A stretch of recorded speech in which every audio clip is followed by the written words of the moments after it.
కదా. నిజం. ఎందుకంటే ఇప్పుడు ఈ ఏజ్లో మీరు పెట్టే సెట్ ఆఫ్ బౌండరీస్ లేదా ఆ ఎంజాయ్మెంట్ మోడ్ని మీరు డిస్టర్బ్ చేయకండి. ఓకే. బౌండరీస్ సెట్ చేయండి, బట్ డోంట్ బి రూడ్ ఈ టైంలో. ఇది మీరు మీకు లెర్నింగ్ టైం ఇది. ఓకే. 3 to 5 years అనేది చాలా ఇంపార్టెంట్. ఎందుకంటే ఈ ఏజ్ గ్రూప్లోనే 90% ఆఫ్ ది బ్రెయిన్ డెవలప్మెంట్ అనేది జరుగుతుంది. ఓకే, అంటే ప్రెగ్నెన్సీలోనే బ్రెయిన్ అనేది ఫామ్ అవుతుంది, న్యూరాన్ సెల్స్ ఫామ్ అవుతాయి, but there is no connection. So till 5 to 7 age ఏదైతే ఉంటుందో ఆ టైం వరకు వాళ్ళ బ్రెయిన్ సెల్స్ అనేటి కనెక్షన్ బిల్డ్ చేసుకుంటుంది. 5 to 7 yes, that is synapsis అంటాం. సో ఎప్పుడైతే ఇప్పుడు మైక్ పట్టుకున్నానో దిస్ ఇస్ సాఫ్ట్ మెటీరియల్ అనేది నాకు తెలిసి, కళ్ళు మూసుకొని పట్టుకున్నా కూడా okay this is mic, it's a sponge thing. ఇది క్లాత్ సెన్స్.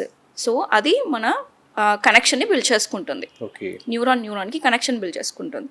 సో ఒక స్మెల్ అయినా సరే, ఒక పర్సన్ని చూసినప్పుడైనా సరే, 5 సెన్సెస్ అన్నీ కూడా ఇన్పుట్స్ అనమాట మనకి. దెర్ ఆర్ 5 పార్ట్స్ మన బ్రెయిన్లో. ఓకే, సో డిఫరెంట్ నేమ్స్తో ఉంటాయి. Temporal lobe, peripheral lobe, prefrontal lobe, occipital lobe and temporal lobe. So ఈ 5 పార్ట్స్ ఏవైతే ఉంటాయో ఇది 3 పార్ట్స్ వచ్చేసి బ్యాక్ సైడ్ ఆఫ్ ది బ్రెయిన్లో ఇన్పుట్స్కి సంబంధించినవి. ఏవైతే చూస్తామో, ఏదైతే వింటామో, ఏదైతే టచ్ చేస్తామో, కైనస్థెటిక్ అంటాం. There are 3 types of learners అనమాట. కొంతమందికి చూస్తే చాలు నేర్చేసుకుంటారు, కొంతమందికి వింటే చాలు నేర్చేసుకుంటారు, కొంతమంది ఎక్స్పీరియన్స్తో నేర్చుకుంటారు. Right. So different kinds of people.